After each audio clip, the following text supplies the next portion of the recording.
Hey, it's Arcsecond. In this video, I'll cover in-game settings. For in-game settings, it's all about finding something that you're comfortable with and works for the role and champions you're trying to play. There's also no right answer. Dopa, he'll normal cast just about everything, while Faker will use smart cast. I also prefer the smart cast way, since a lot of the champions I enjoy playing require quick casts like LeBlanc and Diana. So we'll go into hotkeys, and then we've moved everything from normal cast to quick cast.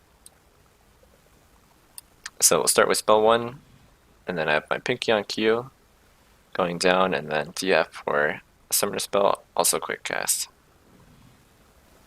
And then self cast important, we're going to skip it for a second, and then we'll move down to leveling up. For leveling up, I've moved it from control to alt. Alt's a lot more comfortable for me, so for Nidalee, just alt E. And then for self cast, I think this is really important that you, or it might be important that you have something set. I like using my spacebar for some of the self-cast abilities, so in Nidalee we can just heal ourselves by hitting spacebar. It's also good for like Lissandra ulti, for example, if you have the self-cast for that one. And then we'll continue, we'll go down to items, also smart cast, or quick cast. But it's a little different, we have trinket on 4, then 1, 2, 3. Also on 1 I normally don't do anything, but on 2 I'll have potions, 3 I'll have an activatable item, 4 is the trinket, 5 I'll have normal wards, so like a sidestone, 6 I'll have pink wards, and then I don't use 7, I've moved to T next to ultimate, and then we have, normally I put another activatable item here, so I have like hourglass or something on that slot. And then no indicators, don't need the self-cast for items. And then for player movement, I don't use any of the attack commands, I just left click, right click. Don't use attack move, don't use hold, I use stop when moving if I want to hold my position. Or yeah, it works basically the same way. And then alt click for moving pets. And then for camera control, I think this one's important. And then if you watch my stream, you'll know I spam this one a lot, since you scan the map for information mostly.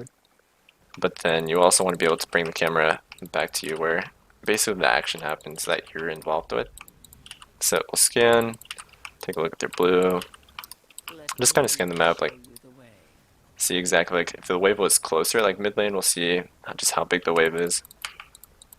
And we can just bring it back easily. Also if you're like kind of kiting back, it's helpful as well. And then I won't use any of the select allies. I just use, click on the minimap again. I attempted to make this one work, but it didn't seem worth it. So I just went with the normal clicks. For display, don't really have much set, just the being able to toggle your ping's not bad. Ping and FPS. Favorite pings. And then I've moved everything for taunts as well. We've moved it from control to alt. Oh, and then for chat history, I have it on C.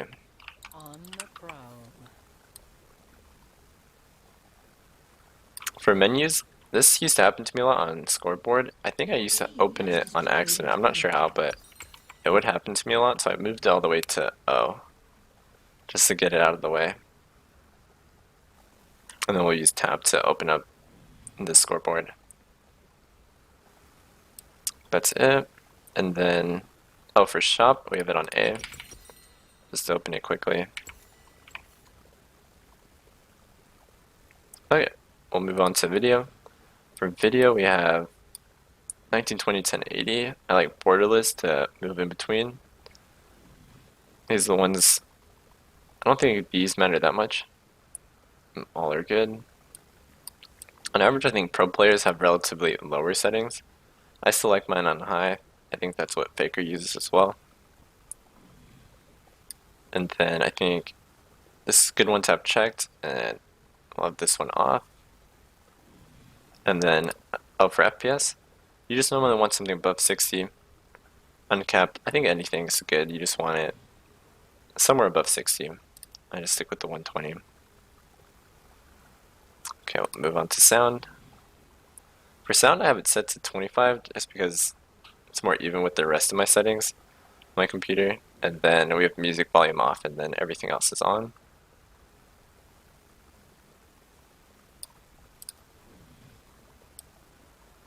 For interface, we have my HUD and my chat scale set all the way down just to show the most of the map.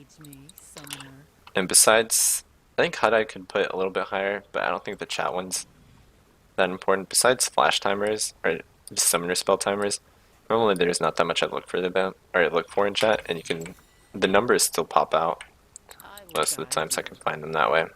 But it's really important, I think, to have minimap scale all the way up. If I could have it bigger, I would. So we've got that one.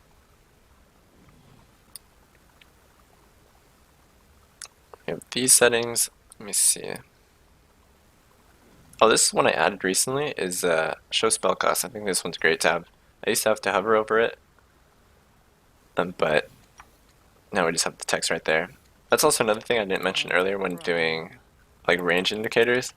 I just hover over it. So here we'll know the spear. Spear range. For minimap, some people prefer it on the left. I just started playing with it on the right, so it's still there.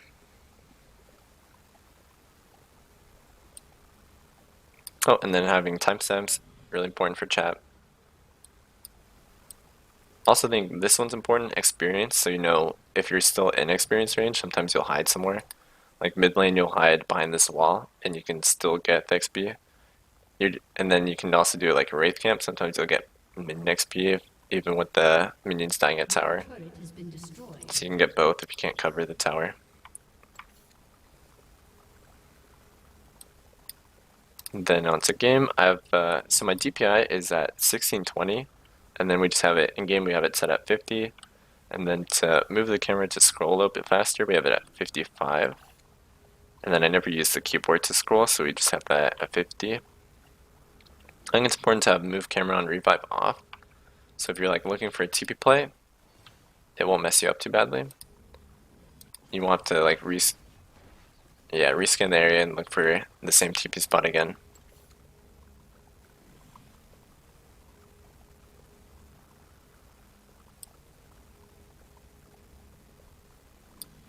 Yeah, I think that just about covers it. Please let me know if this was helpful, and thank you so much for watching.